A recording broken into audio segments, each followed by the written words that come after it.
Welcome, you're watching the Thrift Store Rundown's Odyssey to the Oscars, where we celebrate the Academy Awards on a budget. A few years ago in this series, we gave you some food for thought by reviewing Magnolia Pictures and Participant Media's Oscar-nominated Food Inc. documentary on DVD. Now, a few years later, for 50% off the price of $2.49, we're going to feed your mind even more with its companion book, the first in a series of film-to-book publications from Public Affairs Press for Participant Media, edited by Carl Weber. How industrial food is making us sicker, fatter, and poorer, and what you can do about it.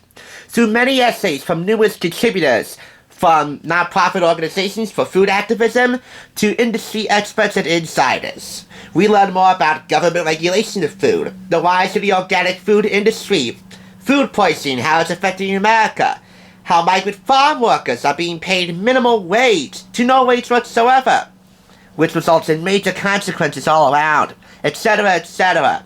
No topic is left uncooked in this book.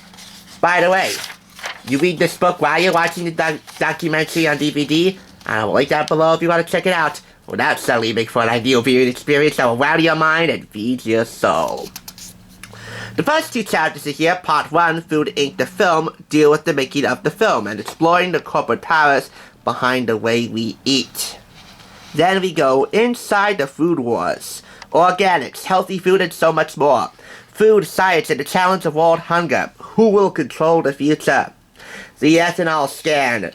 Burning food to make motor fast. The climate crisis at the end of the fork. Cheap food, workers paying the price, the financial crisis, and world hunger.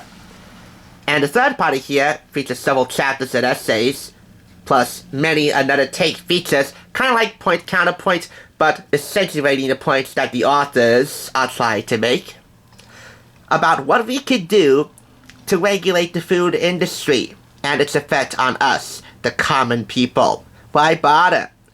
Declare your independence, eating made simple, improving kids' nutrition, an action toolkit for parents and citizens by the Center for Science and the Public Interest, and Produce to the People, a prescription for health.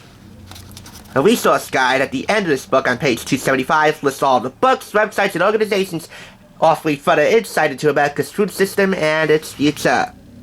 And at the end of all of it, well,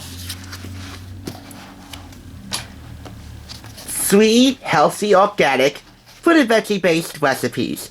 Eggplant, tomato, and onion gratin, cauliflower with red onion, chilies, and garlic, and green beans and tomatoes. Definitely heavy on the veggie aspect. Each of the 3 recipes listing nutritional information at the bottom here. No photographs to speak of, beside the cover, of course, with the market label stamped onto a cow in a farm field. The recipes, by the way, well, they come from the author of Produce to the People, the essay contributor, Preston Maring. Food Inc. does for the supermarket what Jaws did for the beach, says Variety. The movie Food Inc. is shaking up our perceptions of what we eat.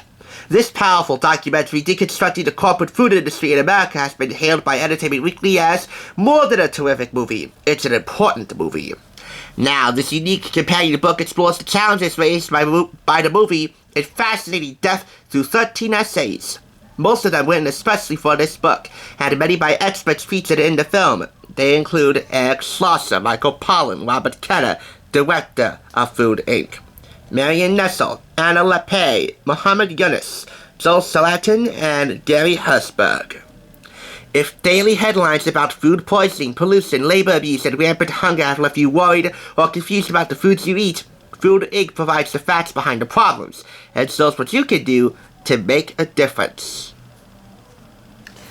We do not know the retail price of this book because we have a market label here covering the retail price. And that's not cool. This is a public affairs publication, by the way. And I actually came across this first at my International High School library. And with that, I also gotta give a shout out to the librarian, Emily Rose. I sure do miss her. Food Inc., the companion book, for lack of photographs, earns 4.5 out of 5 claps. But regardless, it's a powerful book, one that demands attention, just like the film. If any changes to the food industry come about and are attributed to this film and this book, either or, well then there's going to be a lot more than just cookies are crumbling. Thanks for watching. Tomorrow's another awesome day, so long as I catch you on the flip side. Until then, stay golden.